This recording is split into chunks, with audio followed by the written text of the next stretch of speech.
This is Art Sense, a podcast focused on educating and informing listeners about the past, present, and future of art. I'm Craig Gould. On today's episode, I spend another hour in conversation with artist Sarah Morris. Sarah was first on the program for episode 51. In that conversation, we spent the hour trying to get inside the head of the noted painter and filmmaker. In contrast, today's conversation is more story time. Sarah shares a number of stories from the span of her career, including her entry into the New York art scene in the late 80s, her time in London during the reign of the YBAs, trying to shoot a sleep-deprived Kate Moss for Vogue, and combating a museum's power play. And now, an art world story time with artist Sarah Morris.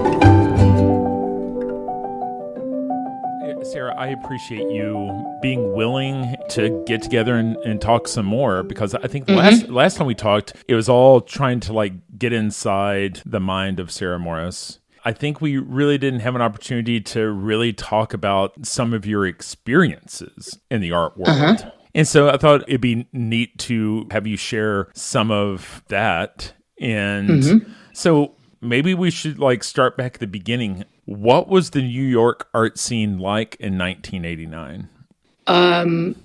So when I moved to New York, I moved to New York right out of school, and I was immediately, I moved to New York to be in the Whitney studio program, which was down on Broadway below Canal. What was New York art world like? It was very exciting for me. It seemed very glamorous because, I was arriving from Providence, Rhode Island. It seemed very far off. It was close by. I in the sense that I was in the Whitney program. There were lots of really interesting people who I met really within the first couple weeks of being in New York. And also I had lined up, before I moved to New York, I had lined up a job assisting Jeff Koons, who didn't have a studio then, who was just sort of running his work out of his apartment and from a car in Germany. And so I was sort of working for him and working, and in the Whitney studio program back and forth, which were sort of two, the way I see it now and the way I saw it then was pretty much the same thing. It was two polarities in the art world, one being sort of what I'd call in the thick of the art world, which was sort of working for Jeff and helping him plan and make his Made in Heaven series, which was quite amusing and definitely eye-opening. Right. And then the other polarity was the Whitney program, which was being directed by Hal Foster and Ron Clark and Mary Kelly. So, it was like two extreme versions of the art world in one day. I literally would bike between the two spots because I had duties to do at Jeff's. Listening to his answering machine was one of them. And I remember Isa Genskin was leaving a lot of messages. I didn't know who Isa Genskin was at the time, but I quickly put it together. I had already met Gerhard Richter when I was a student. I sat next to him at a dinner party in Cologne. He was a professor in Düsseldorf at the time. Right, the Kunstakademie. Exactly. So, it was in terms of what New York was like, it was not that dissimilar to what it's like now. There's many different fractions in the art world in New York. They don't always meet. They definitely don't listen to each other. They don't have a lot to do with each other. It's in a way why I really liked being in London when I was in London. because in London you had different fractions and people heading in very different directions, but everybody was at the same table, at the same pub, at the same restaurant, and talking to each other. Mm-hmm. In New York, it was much more fractional and cliquish. But I had an interesting vantage point of being in these two different sort of situations, if you will. Well, let me ask you this. We talked the first time we spoke about how you went to Brown and you got a major that was a philosophy major, is a lot like poli-sci. When you tell this story, you wind up in the Whitney program, you wind up working with Jeff. How do those opportunities arise for someone who wasn't exactly an art major? Like, how did you get from where you were on the outside to your foot in that door? Yeah, that's a good question. Looking back, how did I do that?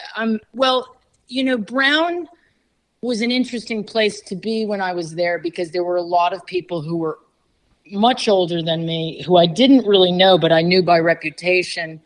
People like Todd Haynes and Christine Vachon. There was a lot of emphasis on filmmaking. Most of my friends made films. I didn't make films at that time. They were way too expensive. It was totally analog, of course. And I was in other people's films, but I definitely didn't make my own films. What I did do, which was more interesting to me, is I made a manifesto. And I made a manifesto my senior year at Brown. And it was called Defunct. And it was a one-shot sort of publication. Mm-hmm. And we distributed it all over, like at many universities. We distributed it. Is that like what they would call a zine? Or it was slicker than a zine. It was very nicely printed in Providence by some, I guess, printer that we found. And it was funded by the semiotics department and the Doyle Center. And that was printed, I guess, I don't know, March or April of 1989. And because of that, for instance, we reviewed one of Hal Foster's books. I'm not sure if I did that or somebody else did that, but I met Hal Foster in that process, and he asked what I was doing the following year. And I actually didn't know. I knew I was moving to New York, and he's the one who sort of told me about the Whitney program and that I should apply. I didn't really know about it till then because, as you pointed out, the sort of school I went to and the things I was studying, there wasn't anybody who I knew who had been in the Whitney program. When I got to New York, it turns out everybody went to the Whitney program. It was like, I didn't realize that people like Jenny Holzer, Julian Schnabel, and all types of various people had gone through that program. It was very small. It was only like 20 people in total. And I was pretty young to get into that. I mean, most people had probably more under their belt in terms of making work. But basically, I had done this manifesto, which I guess they thought was interesting. So that was how I got into the Whitney program. Jeff, both things were actually through the manifesto, because I met Hal through the manifesto, and I also met Jeff through the manifesto. And Jeff had just done his Banality show. I think the Banality show was in November of '88, maybe. Mm-hmm. And so we asked Jeff to do a project in the manifesto, and I met him, and I said to him, not initially, but after a while, I said, what are you working on, and do you need? I think it was like as I was graduating, I said, do you need an assistant? And he actually sort of didn't need an assistant at the time because he was really working in Europe at that time producing stuff there. But he told me about his idea for Made in Heaven and said he would need help organizing everything and coordinating everything and editing everything. So I sort of started basically at the same time as I started the Whitney program. I did that. So how did I organize it? I guess I was pretty, I read everything I could read. When I say that, I mean magazines, journals. I went to a lot of shows. You have to remember, I studied, while I was at Brown, I studied at Cambridge, and I did a program there called SPS, which is Social and Political Sciences, and I was sort of studying Frankfurt School theory with a guy named Graham McCann there. So, I saw shows in London while I was in that program, and I met a number of people. But definitely it seemed like London at the time, ironically, it seemed like, because all of my sort of future friends were still at art school. So London seemed really quiet at the time. I couldn't possibly imagine working there or living there. The Saatchi space was open. I definitely went to go see New York Now. I remember seeing that show. I remember meeting Alan Jones at a party. I remember meeting the Pentagram people. Same party. Mm-hmm. I was lucky that I had a friend who was German who introduced me to a few people, and introduced me to a lot of art that I didn't actually already know, of course. But in terms of my arrival in New York, it was sort of all through the vehicle of the manifesto, really, because I had read so much at school, I really wanted to stop reading, I really just wanted to have a sort of position to figure out how I was going to move forward. That was quite difficult at the Whitney program because they were really emphasizing reading. And it was a little bit complicated, their relationship to sort of making things, so you had these two extremes of like making things versus not making things, and how you were going to position yourself in relation to, let's call it just everything going on. How do you deal with the complicity that we are in?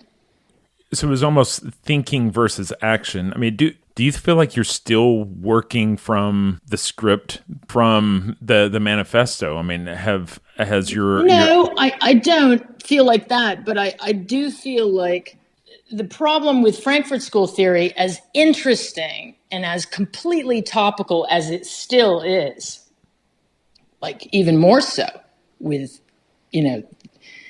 threat of fascism everywhere, right, and the industrial sort of, production of culture and what is all around us. I mean, this idea of complicity is something I didn't think was really, I don't think it was really sort of, there wasn't many options as you would read sort of aesthetic theory or read anything that had been written. It was really hard to sort of figure out where to go from reading these texts. And I suppose as I looked at the work of everybody from Richard Prince to Louise Lawler to Barbara Kruger to Sherry Levine to Jeff to, I looked at all of these people's work, and it seemed like there was some way to navigate it that was really fascinating to me. And it became clear that was like how I was gravitating towards, going to New York, and I was already seeing lots of shows whenever I could. And if I couldn't see them, I just saw them in magazines. Mm-hmm. A really good friend of mine, a curator in France, Eric Trancy, who I met later in the 90s. I mean, he was curating shows through slides. He was curating shows through, like, not necessarily traveling to New York. I don't think he traveled. I think he had a phobia and wasn't even traveling. He was curating shows through basically sort of dialogue between different dealers and France, Wow. and putting together really big shows and having an extremely good eye. I mean, you can do quite a lot with the reproduction. You don't necessarily have to be somewhere. You can, if you read enough and you read enough interviews and whatever, you can figure out quite a lot without necessarily being somewhere or meeting somebody. Of course, that takes it to a whole nother level when you do. I can't even imagine trying to do that in 1990, though. I mean, like today, I can imagine, here's my Dropbox, here's an email back and forth, you can see things. But in a world where it's like, mail me your slides and I'll fax you, it just seems like would have been a lot more challenging, right? Yeah, I don't know how he did it. I think he had like a dialogue with Feature Gallery. He had a dialogue with 303 Gallery. He told me, because I saw him recently in April, and I was like, how did you do that? I remember being really jealous of friends of mine who were in this show that he curated called No Man's Land in the early 90s. And they had never met him. They had never had a studio visit with him. It was all done through correspondence between the galleries that would send him slides. It wasn't even through the artists. It was, and I'm not putting that down in any way. I think it's completely valid to do that. It's interesting. Later on, when I think I did my first show in Paris, I guess I had met him before that. I had visited because the consortium in Dijon was doing and still is doing extremely interesting and topical shows. And they've been doing it for 25 years straight. It's sort of unbelievable how they've operated. And they really haven't put a privilege on the idea of traveling either. They're extremely local, but somehow managed to be right in the center. That sort of fascinated me. But in terms of, do I still think I'm going between different polarities? Definitely. And I don't think, the art world was much smaller then, of course. It seemed much more quaint than it does now. It's sort of expanded and splintered, and it's much larger. And the art fair, all of these things have sort of expanded the sort of width and breadth of the art worlds. But it was much smaller then. But there were still great shows. I mean, the New Museum. I remember New Museum when it was on Broadway. I remember all the shows that Lisa Phillips curated at the Whitney, which were great uptown. It was really, it was extremely sort of, it seemed really large at the time to me, even though now, of course, I look back and it was looks like a fraction of the way the art world looks now.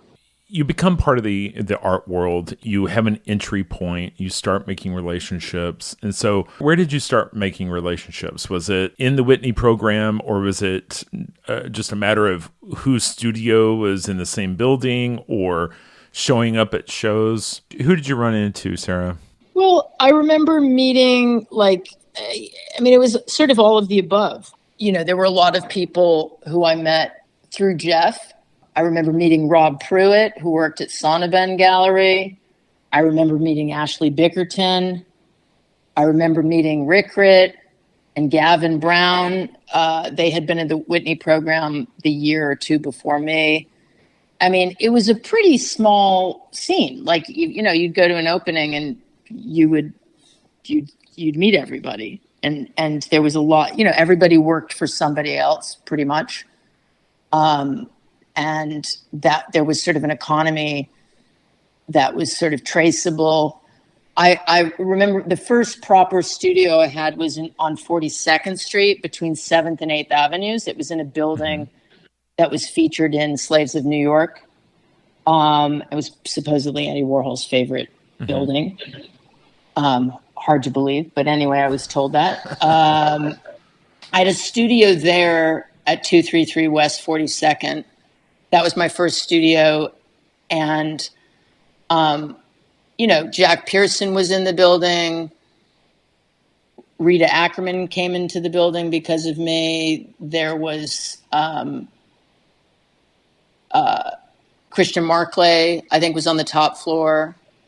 And we started curating shows and doing a series of group shows that I curated called Close Up, which one was a group show of a number of British artists that we had met. And then we did these sort of small solo shows. I mean, it was a tiny space. I mean, it was like we got the space, I think, for free from the landlord. You have to remember that whole block was slotted to be cleaned up by Giuliani. So like the rents were tiny, and it was possible to do something like that in Midtown Manhattan. And so because of that, several of us were in the Venice Biennale. Some people got show offers, and then also the British artists that we put into the show that was curated, they invited us to be in a show called Lucky Kunst on Silver Place in London. And that was like, I guess, 93. Mm-hmm. So that was like the first time I went to London to be in a show. And that was organized by Gregor Muir, who's now at the Tate, and Gary Hume, Jane Louise Wilson, Sam Teller Wood, number of other people. And it was extremely fun. That was the first sort of taste of London from a very different perspective. Sure. Than I had seen it before. So I guess you had visibility to the whole YBA, young British artist movement that was going on at Goldsmiths then, right? I mean, a lot of those names are kind of the names that we think of as making that scene happen. Mm-hmm. Did you make it by Goldsmiths and, get that local to the scene, or was it always at the show? Absolutely. No, definitely. When I did my first show at White Cube, which was 1996, I definitely was asked to do like a talk at Goldsmiths. I definitely had met Michael Craig Martin already. And it's interesting to me that all those kids were taught by an American. Right. I'm not being nationalistic. It was just like a different, Michael was like very important that, he was teaching, he was still teaching then, even though they had all left years before, but he was still teaching. And it was interesting to me that he was taught that, they were all taught by an American. There was a sort of rationalism to the way they approached, why not? Why can't you do this? Like, why can't you organize a show and sell it to Charles Saatchi? Why can't you, a lot of Damien's thinking came from this sort of Americanism of Michael's. That was very obvious to me. But yeah, of course, I even probably visited the studios of Goldsmiths a couple of times to meet some of the graduate students there. So yeah, I was very aware of it. Let me ask you this. Let's imagine Julian Schnabel is making a Hollywood feature about Sarah Morris. What are some of the most fascinating scenes that have to be in the movie? Because, we think of Schnabel's like depiction of Basquiat, he had to include that scene of Basquiat, trying to sell postcards to Andy Warhol, right? Like what are some of those iconic scenes in your movie? Wow. Oh my God. I mean, I don't even know where to start. There's so many scenes. Right.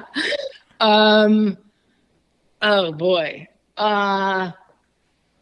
Okay. Well, I mean, some of the things I don't even know if it's like okay to say. One scene for sure would be when I was asked by British Vogue to come up with an idea for Kate Moss to do something with her for the magazine. That was definitely a situation, a scene. Right. I had a studio in Berlin by that point because I was in the American Academy in Berlin, which was the first year that they had invited 2 artists to be there. And it was me and Jenny Holzer. And Jenny Holzer didn't have a studio, though. I had a studio at the Künstlerhaus Britannien. Anyway, British Vogue asked me to do a project with Kate Moss. By this point, you know, they were treating me as if I was a YBA. That was also quite strange because I'm British and American, right? I have 2 passports. Right. So this was sort of useful. Of course, everybody thought of me as completely American, but not Vogue, which thought of me as British, not the Tate, which thinks of me as British. And a lot of people think of me as British. I am technically British because I was born there, right. but I was raised here. But I think of myself as American.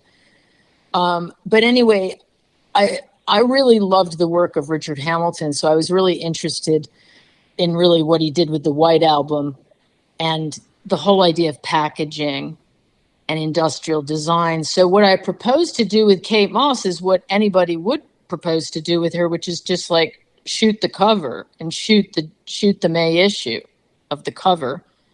So they arranged it. You know, I said what I wanted to have, you know, the backdrop. Mm-hmm. And interestingly enough, I didn't specify any clothes. You know, it's a fashion magazine. I didn't ask for any clothes to be delivered, nothing, right? Because I was just going to bring it myself. I was going to put her in a bathing suit of mine. And they flew me back from Berlin to do this cover shoot. And that morning, I think I heard that the shoot was really delayed by like 2 or 3 hours. And it even sounded like, you know, it might not even happen. And I was like, I was in the middle of working on a show for Zurich, for Kunsthalle Zurich. And I remember thinking, this is ridiculous. Like, I've flown all the way back to London and it sounds like it might not even happen. It sounded like they couldn't reach her. Anyway, I immediately say that I've flown back just to do this. We've got to do it. You know, like, this is my only opportunity to do it, is this day. And I was really excited to get it over with, and nervous and excited to get it over with. So I go to the studio somewhere in the East End, and Kate shows up, had been out all night the night before. Her eyes were like incredibly bloodshot, like an albino rabbit. And I'm thinking, wow, like, this is going to be a great photo. Right. And as we're getting her prepared, and I'm like doing her makeup, or I'm directing the makeup artist what to do with her, and she's getting into this bathing suit that it was like a vintage bathing suit that I had bought in the East Village that had been made into like a shirt. Wow. It had been made into like a tube top type thing. I see. And I brought the bathing suit, I brought a Coke cup, and I asked for this pink backdrop, and I was sort of thinking of like spring, summer, as if she's driving in a car and she'll be sipping this Coca-Cola. And Nick Knight comes upstairs to the studio, pops his head in. I had met him already through Peter Saville, and he said, "What are you doing?" And I said, I think I'm shooting the May cover for British Vogue. And he said, "Well, that's really funny because they told me I was shooting the cover for the May issue." Oh boy. And I was like, oh. And I remember feeling like I had made some faux pas, or maybe he had made a faux pas. I didn't really know what was going on. Anyway, he was just starting a platform at the time, like a digital platform, which actually I had titled. and it was called Show Studio. He didn't know what to title it. And I said, you should call it Show. Mm-hmm. And he and Peter Saville used to work together a lot. So, and Peter, I had asked to do a catalog of mine, my first catalog, which was for a show I did at Museum of Modern Art, Oxford. And Peter had designed it. So I had met Nick a number of times. Anyway, so Nick leaves the studio, and then we have Kate, and, you know, she had been out all night with, I don't know, Oasis or whoever she was out all night with. It's like, you know, I was hearing the stories, but I didn't really know the first names so well, but I was trying to follow what was going on. And we did the shot, and let me just say this, that the pink in the background, which was like, you know, a really bright, intense pink like I use in my paintings, mm-hmm. pretty much matched the whites of her eyes. Like the amount of touch-up we had to do, or I had to go to a special place in London to handle the touch-up on the photo. But the photos came out great, and I ended up... I'm looking at an image of it right now. Yeah. I ended up getting the cover, which, by the way, that day I had no idea, because Nick Knight popping his head in, like Stellar Street, which was this comedy show in England at the time where, like, every single pop star lived on the same block. And they all went into this, like, deli and hung out in this, like, little delicatessen and sort of gossiped and whatever. London was a little bit like that. So anyway, I shot the cover, and it all worked out. But like the original photos are really extreme, much more extreme than the actual photo that ran. And of course they placed a bar, you can see a computer barcode over the bit of the bikini, the bit of the bathing suit rather, that made it clear that it was very vintage. Mm-hmm. Like, I think they said it was Dolce & Gabbana. And the art director of Vogue told me afterwards, you know, you had very little chances of getting on the cover without shooting any fashion. He said, you know, like, actually, you know, but it was a great cover because it really was like, it looked really edgy. It was very edgy, and definitely the scenario in which we shot, you know, at any moment it felt like the whole shoot was going to fall apart just because the talent had been up all night. And you know, she always appeared so young. I mean, and for a good part of her career, she was really young, right? But you know, when I look at the picture, you know, it's giving off these Lolita vibes, right? Yeah. And so, and her eyes the whites of her eyes are very white. So. Yeah, well, because it's like there's somebody who only did touch up on her, like by British Vogue, and that guy knew how to do everything. But I was present at the, you know, all the retouch I was there for. But that was a really great scene that then morphed into a scene at the Groucho Club with Marianne Faithfull. One night we were all there. This is maybe after I finished the year in Berlin, and I had been to a play that night, and actually Marianne Faithfull was at the play. And then we went afterwards to the Groucho Club. And you have to remember, like, everybody was in the Groucho Club. It was like artists, media people, musicians. I mean, it was very common to run into, you know, Blur, right, Jarvis Cocker, David Bowie, all in the same night. You know, it was like, and I remember being at the bar with Marianne Faithfull, who I realized something about her, which I can't say definitely publicly, but she was definitely an enabler for some of those people. Anyway, I was talking to her. That's not what was interesting to me about her. What was interesting to me about her is I had read a biography about a dealer in London in the 60s who was sort of the hub of London, who showed Richard Hamilton, and he's the one who got the Beatles involved. And he was sort of the original reason why I believe Richard Hamilton and the Beatles worked together. His name was Bob. I forget his last name. Oh, yeah, Robert Fraser. Yes. So there's a book about swinging London. So ironically, I'm in Groucho Club talking to Marian Faithfull at the bar. We're trying to get served. And I was able to ask her about him and about, she was also very involved in this interface between music, art,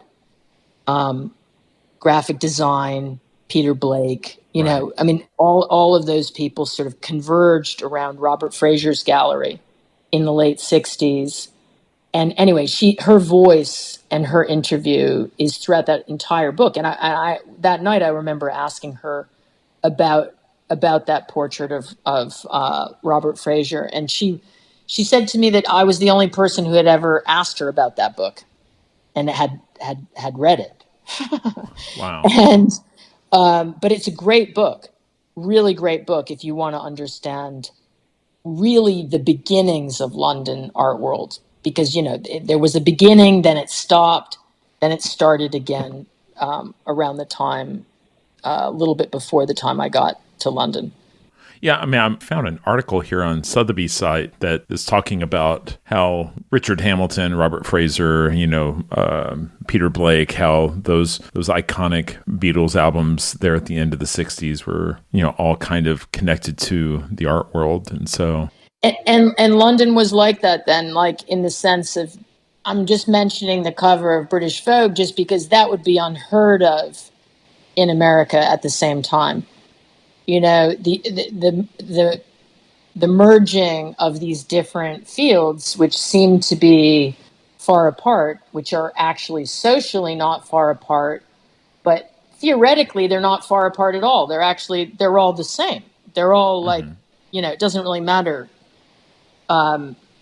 if you're a musician versus an artist versus a writer versus some form of talent. Like, you still have a way of navigating and a way of presenting yourself and a way of seeing the world. And somehow that had already been synthesized in London. It was normal to be at a party and have all of those elements in one room.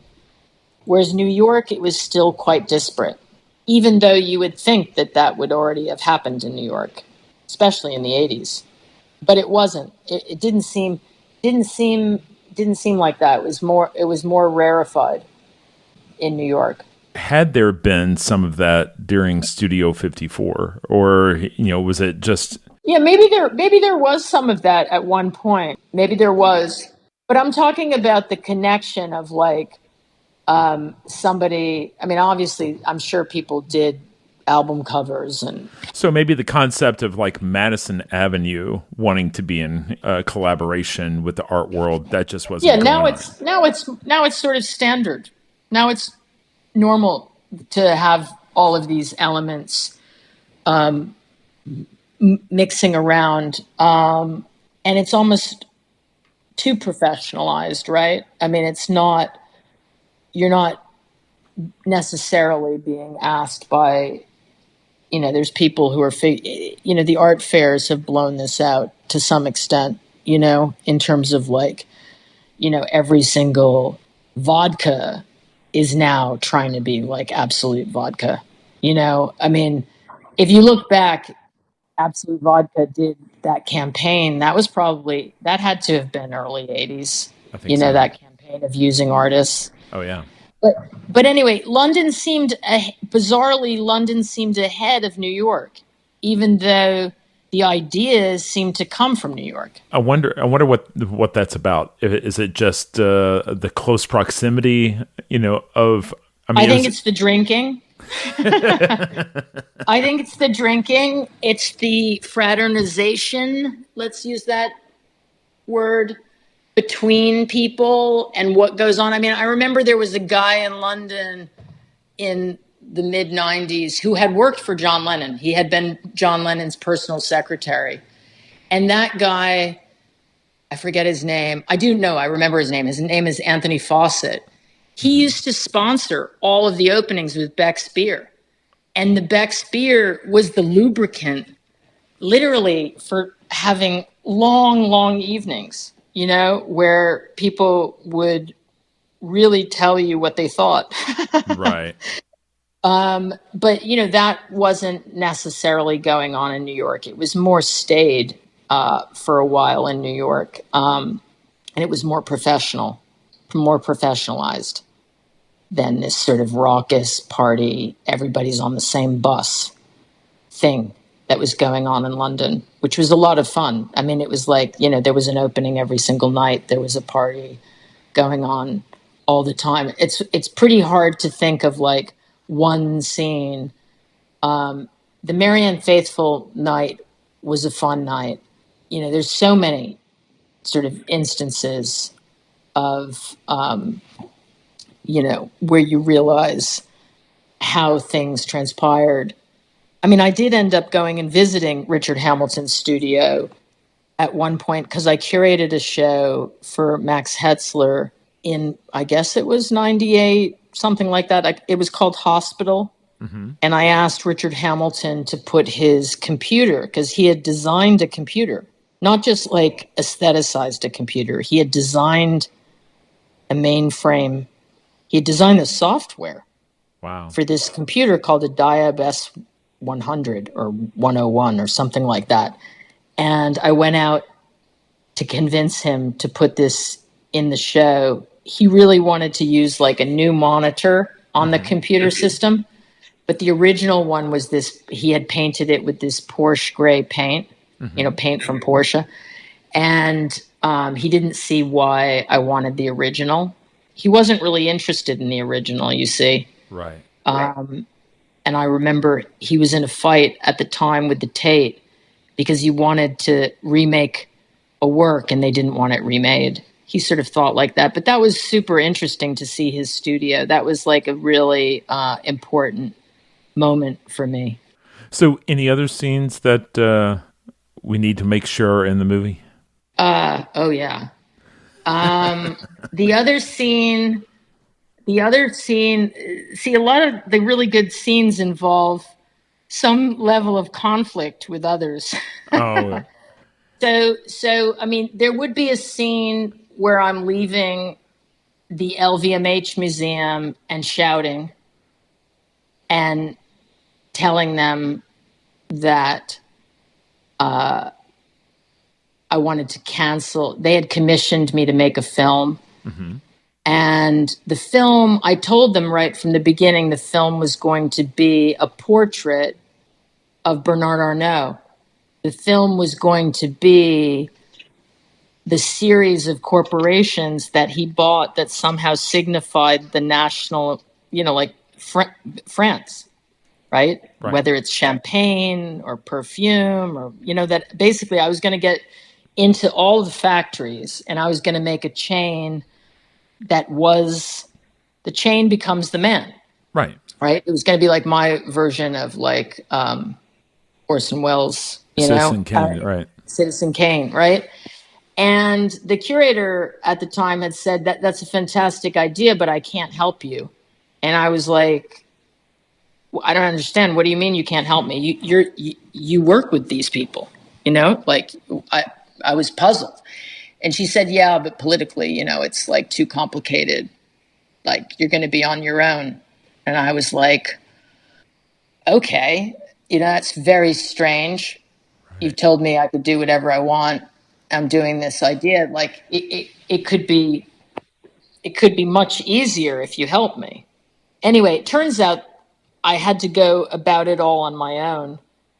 And like, so if I wanted to get into the Dior perfume factory, I had to like meet the president of Dior perfume and convince them that I should be in the factory, which has never been filmed before, that produces 30 million little bottles. The bottles are produced in France. The perfume is produced in France. The flowers come from France. I mean, every single element of that product, except probably the cellophane, is made in France. Right. Anyway, I had finished the film, and the museum was just about to open, and it was like a Frank Gehry museum. He had designed the museum, and I had gone over. I'd been flown over for the opening of the show, and there was a lot of tension about my film because it went, not because of any of the images. The images are beautiful. It was more like the film went very close to the identity of the brand, right? And they were a little concerned that maybe it would confuse what is art and what is brand. That was the whole point of my film, Right. was to confuse it, right? But they were a little concerned about this. So I got there. There had been a lot of tension before I flew over. While I was editing it, there was a lot of tension. Legal tension is all I can say. And then I got there, and one of the junior curators said, "Don't get really upset." They brought me down to this huge room where we were going to install the film. The film is called Strange Magic. And the room was amazing. And I was almost like, is this a trick? Because like everything had worked out perfectly. And I was like very, very happy. And then this junior curator said to me on the escalators as we were leaving, "Don't get angry, but they're going to ask you to have a meeting." And that's all I can say. And I knew that this was like a really bad sign. And they took me to a room. The room had no windows. And they opened up what I'm just going to, it looked like a Dell laptop. And they were like, "Could you sit down, and we want you to see your film." And I said, "What is that over there, that door?" They said, "Oh, that's an elevator. That's like a special elevator that Frank Gehry designed that's in the central core of the building." And I said, I just sort of walked out. I said, "There's no way I'm going to watch I've just been editing for like 7 weeks. There's no way I'm going to watch it again." I said, what do you need clarification on at this stage? What do you need? Like it speaks for itself, but out of curiosity, what do you need to see? Or what do you need to hear from me? And they said, "Well, we don't understand." There was a whole scene leading up to the Dior factory shots with flowers. And they were like, and it's in Provence. It's where they make this stuff called concrete. But it's the concrete of perfume, and it's sold for it's sold for thousands and thousands of euros per kilogram. And it's the stuff that they make, it's the stuff that they make the perfume from. Anyway, they said, "We don't understand the flower scenes." And I said, "I'm done. I'm finished." But my voice was not the way I'm speaking now. I think I really raised my voice. And anyway, I marched out of the museum, and they marched. They were running sort of with me, and ironically, we're passing an Izagenskin piece, going back to Jeff's answering machine. And there was this big Izagenskin piece, which was a rose. And I said, "Why don't you ask Izagenskin what her piece means? Why don't you do that?" And I just said, I was really exhausted too. I was absolutely, completely exhausted and jet lagged. And I said, "That's it. Like, I'm not going to change anything," because they were suggesting that I continue editing in France. They wanted something out. They didn't get to the part where they said what they wanted to have out because I didn't let them. I just left the museum and disappeared for about 3 days. And what was really strange is they didn't know which hotel I was in Paris because another group was paying for me. But that night, they've managed to figure out which hotel I was staying in. And that night there was a knock. I told the hotel, "Don't let any calls come through or, anything. I don't want to hear from anybody." Anyway, that night there was a knock on my door, and they brought up a little bag from the curator. And she had sent me some of the Dior perfume.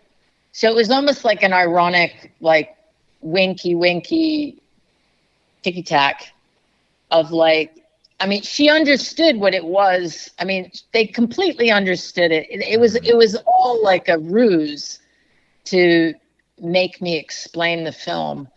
And what was funny is I had an assistant who actually used to manage the whole studio, who had gone to work for Grand Theft Auto. Mm-hmm. And I loved this assistant. I was really sad to lose her. And she went to go work for Grand Theft Auto, and she said, it's exactly like working for you, Sarah. We go into a place, we check it all out, we see exactly how it works, we move through it, we navigate through it, we basically make it ours. Anyway, I called her when I had this problem, and I said, what do I do? Because I need some legal help. And she put me in touch with this guy who was a lawyer who I've never met to this day. Mm-hmm. I never got a bill from him to this day, but he's the lawyer for Grand Theft Auto. And he told me exactly what to say, which is, under no circumstances am I going to explain the meaning of this work to you, but I'll be happy to come back and install the work. Anyway, they did invite me to come install the work and finish it. And there was never anything more said about roses and the meaning of flowers in relation to LVMH. Wow. But it was a pretty tense few days. That's really interesting. I mean, it reminds me, like in the used car business, they have something called the silent walk around, where you want to trade in your car. They say, okay, let's go look at your car. And they just walk around and let you volunteer everything you're self-conscious about with the car you're trading in. Oh, well, that's where my kid, banged at soccer ball. And every time you say something, it devalues the asset that you're trading in, right?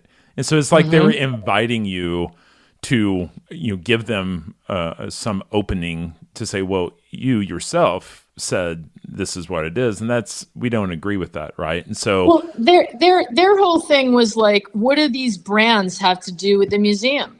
And my whole thing was like, well, they're literally the concrete of the museum. They are the capital of the museum. So why are you shame? Why is there any shame about it? It's actually really fascinating. These are all almost, these are sort of alchemical processes capitalized. Mm-hmm. They're not even, you can't really have a patent on how to make champagne. It's like an extremely old process. And the same with making a perfume from a flower. Mm-hmm. These processes have existed for centuries.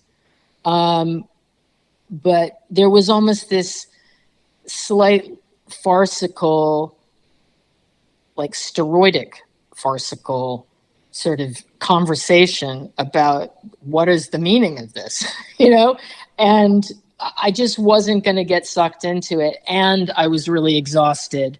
And I knew through the junior curator, I knew that they said, they did say at one point, why don't you just do a little bit more editing, or why don't you just take out this one scene, or we don't understand it, is what the ruse was, is we don't understand it. They understood it perfectly. And what's funny is when I re-entered the museum 3 days later, bizarrely, I re-entered, I don't know if this was staged or scripted or controlled, but I re-entered the museum, and the Minister of Culture was in the room, who I believe was Chinese. Not making this up. Okay. And Pharrell was in the room, and Arnaud was in the room. Wow. And all three of them loved the piece and asked me how I shot this and how I shot that. And of course, I wasn't going to tell them how I shot champagne. Right. Like, it's actually really, it's actually like very, very simple how we were shooting. It was just, we shot the scene they wanted to know about. I shot on my hotel terrace in the sunlight, but it looks like we're in the glass. It looks like we're sort of intoxicated, and we're actually in the glass of the champagne, as it's sort of bubbling after it just got opened. But so maybe so it's what's interesting in the story is that maybe the curators were more concerned about how Arnaud was going to respond than, Yes, it was projected. It was like a projected. And this isn't the first time I've had this with curators. It can happen. It happened with the Robert Town. I'll tell you a great story about Robert Town. If I haven't already told you this, when I did the Robert Town painting at Lever House, the curator then was super concerned about the name Robert Town. I think I did tell you this in the last episode. No? Tell me again, even if you did. All right. Well, you'll have to check it out because this could be. No worries. I do repeat myself, and I've always done this. It's not a sign of old age. It's actually like Anton Karen calls me Johnny 2 times because I always repeat. I've always repeated myself. But anyhow, so they said I titled the piece Robert Town, and they were like, you have to get this cleared by Robert Town himself. And I said, you must be kidding me. This is a fake name, And I had to call Robert Town and get it cleared. And that's, it was sort of this litigious fantasy of the curator that made me do this act, which then I have to be thankful for, because calling him led to a friendship and led to a film that I made several months later. Because while I was on the phone with him, I said, I was sad that he wasn't in the Los Angeles film, and I'd like to make a film with him. Right. And would he be up for that? And he said yes. So, but you often get this with curators, is that, they get anxious, they get nervous, understandably, but not to take any of this. Your job as an artist is to push through and get what you need to get done, and take no prisoners. Right. And you really have to, I guess that's one thing about being an artist that people don't fully understand. They have this idea that it's maybe easy, or that it's fun, or that it's glamorous, or I don't know. They sort of have this good times image. And of course, there are many of those moments, where it is a lot of fun and you can't believe you're actually doing this as a paid way of living. It's like a dream. But on the other side of that is the fact that you're really in it alone, and you have to have quite a lot of you have to have a lot of willpower, and you have to have a lot of direction, and you have to be able to answer back when people give you a hard time, whether it's a curator or dealer or anybody, really. You have to be able to sort of hold your own in a lot of situations. And that's like that vision that you have in your mind of how you want something to be, to actually get that to be realized, and to get you need other people's help to get that realized. It's not just a solipsistic act. You need a number of people to get it realized, to get your vision realized in the studio and outside the studio, institutionally, professionally. You need a lot of people to help you. And you have to be able to sort of communicate that. And sometimes, people want to weigh in and stop you, or say you're wrong, or they see it a different way. And it's quite complicated, the process, that dance of getting something actually to the final stretch is difficult. Sure. Not always, but it can be.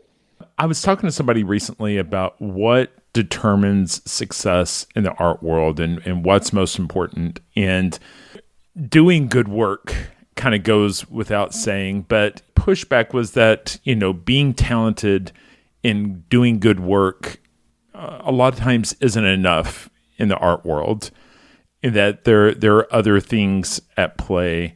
I think your work kind of stands out as being exceptional, but what is it beyond just the good work you've done that's afforded you the success? That's very nice of you to say. Well, I never really feel like anything is finished or anything is like accomplished. I mean, of course, I mean, that might be partly fiction, because obviously when I'm putting together a big show like the one for the Deichterhallen, which is this retrospective coming up next year, obviously I do see a huge amount of activity that I can call sort of done, but I don't really view it as like a finished thing. There's still lots more to do. So I don't really view it as, I don't really, I guess I've never really felt like I know it must look like a different thing from the outside, but I don't really feel like I'm on the inside. I feel like I'm, I've always straddled this, and it might be because of, the way I was educated. Maybe it could be because I'm dual national. It could be because of gender. I'm not really sure what it's because of, but I don't really view that I'm like on the inside. I don't view it like that. I view it like you're constantly trying to get your work done. It's always a struggle. It's always difficult. There's always things in your way. There's always obstacles. There's always problems. It could be viewed as the definition of making art. There's always problems going on. So I don't really view it as, I guess I just, maybe it's my viewpoint is I just don't see it as, I still feel the same way as I felt when my studio was on 42nd Street. I try to hold on to that on purpose. But the way I, even the way I'm reading the news, or the way I'm, watching what's going on in the art world, I try to keep a critical distance. I try. Not saying I'm always successful doing that, but I try to. Well, one last question. I was speaking with somebody recently who's a collector, and I mentioned you, and they said, "Oh yeah, Sarah Morris, the painter." Do you feel like you struggle to earn the same sort of respect for your films that people have for paintings? I mean, do you feel like there's different levels of appreciation in the art world based on the different types of media? I think that's an interesting question. There's many different audiences in the art world, or in the world in general. And I don't have a problem with most of them. There's some people who look at the work, they just see the paintings. There's some people who look at the work who just see the titles. There's some people who look at the work who only see the films. So I'm never really struggling between these two things. I think I said before that, like, it's almost like having a right hand and a left hand. To me, it's all part of me. If somebody's complimenting one thing, I'm not like wondering about the other thing. It's like it's all me. However, there's a lot of work, and I think I've said before, it could be the work of 2 or 3 people, but it's not. It's the work of one person, and that's fine. And people will always privilege certain parts of it, depending on who they are. They'll always privilege one thing over another. I don't feel in any way like one thing is stronger than the other, or more seen. I think that I've been very lucky that right from the beginning, I've had my gallery's support and also the curators who I have been involved with. Even if it's been tricky, I've had their support to show both. So, and also to do these like quite unusual projects, which I love, like shooting the cover of a magazine or designing, I was asked last week, the last couple of days, I've been designing a box for a very famous cake. I mean, I bet you didn't expect that sentence. So there's a special cake in Austria from a very special hotel called the Hotel Soccer. Right. And they make this cake, and it comes in a little wooden box. And my gallery in Vienna always sent me one of these cakes at Christmas time, so I'm quite familiar with these cakes. Anyway, the Hotel Soccer they do every couple of years, they ask an artist to design and do a special edition of the box for charity. And I was just doing that. So it's almost like a BMW art car, but it's a cake box. But it's a chocolate cake. Yeah. I save those boxes. I'm the type of person who saves the boxes of the cakes and then puts brownies in them. I love projects like that. I like when art it's obviously a pretty simple idea. You can see it in relation to the 80s, but you can also see it in relation to Bauhaus, that art should be useful. Art should be everywhere. Why not? Because it's better. Right. It's just like it's if you can improve something, why not? Why not do that? Well, Sarah, I really appreciate you being willing to sit down for a second hour to have story time. You're a fascinating listen, and I really appreciate your generosity of your time, and thanks for being open. Yeah, well, my pleasure.